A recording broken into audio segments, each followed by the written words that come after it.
Okay, now the next question is from Benzir. Benzir, you're here? That's Benzir. Okay. Actually, I made it very, very sweet and nice, but the original question was extremely naughty. Let's go with the original question. You want to? Yeah. Okay. You asked for it.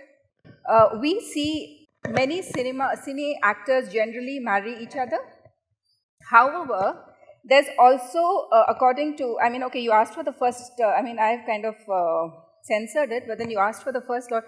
You need to do intimate scenes with your co-stars. Okay. And you're away with your co-stars, spending couple of weeks, away, and kind of does, but then you have such a stable marriage, So how do you handle that? Benzir, is this right? Yeah. So how is that do you the question you handle wanted to ask me? Okay. So how do I handle a staple marriage? I'm very clever and astute.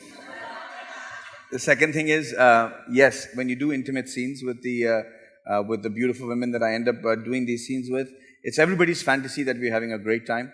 Let me tell you, it is not fun at all. Not because it's in front of the entire public first and foremost. Secondly, the social media does not spare you if you do not do it properly. I did unfortunately a kissing scene in a film, and people have written below that about 500 comments about how naive and absolutely amateurish I looked doing that kissing scene. I wanted to tell them, listen guys, we were shooting in outside the beach. There were 500 fishermen with lungis all tied up sitting there. The water, it was supposed to be in the rain, the water had run out, so Mani Ratnam had said, pump the water from the sea and use that for the rainwater. So we were all stinking of fish and any other possible contaminant you can imagine on the beach side in Chennai. So it was by far the most unromantic situation in the world. So if you see me wincing every time I was kissing a girl, it's because the water was going into my lips and it was not something I wanted to consume.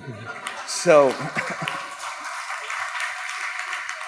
as glamorous and as romantic as it looks, it is not. So there is never a problem doing it. We just want to make sure we do it so that we don't get trolled on social media afterwards and it looks real. And the third question is, yes, when we go out for 2-3 weeks to a beautiful destination, there are temptations. You do feel attracted. But at the end of the day, you have to take a call on what is more important for you at the end of the day.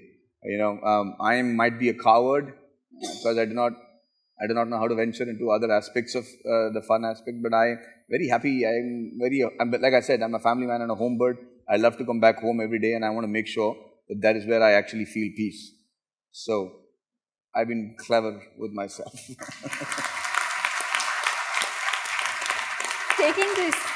Taking this question to the audience, today a lot of corporates out there spend so much of time with their colleagues and less time at work. Just drawing a parallel, there's a similar attraction because there's time spent and they are in the tension together and celebrating together, and there is attraction building at work. So I guess you had answered, but maybe in their perspective, being corporates with these long work hours, and it's not like a 1 month or 2 month where they're going on a holiday, shooting and coming back, it's like their life. So in order to preserve their marriage, and maybe what advice could you give them? I'm just taking this question forward. No means a marriage counselor. I only can speak for what has worked for me. Look, there is going to be the attraction. It's very normal, it's very natural. I think that morality by itself is going through a great metamorphosis right now, all over the world.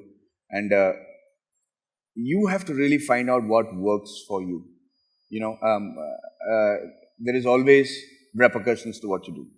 So, and it's not just you involved. You're talking about somebody else that you're attracted to, and their lives equally important. And if you don't make a wise decision that you're capable of handling, it's definitely going to affect everything about your life, your professional life, your personal life, your family life. So, how you keep it intact, I think, would be find a distraction.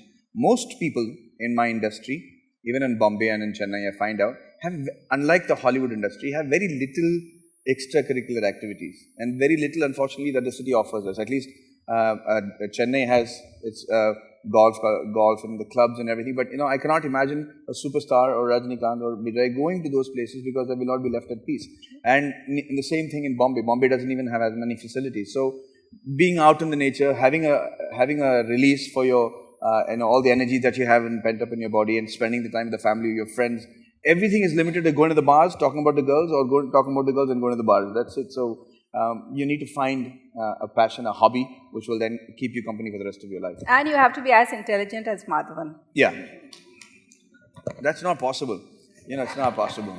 Because what I mean to say is, our lives are completely documented. As I speak, I have to be very careful about this gentleman recording me right now, and he'll put it on YouTube. And my wife will say, this is what you said, right? So, yeah, it's very difficult.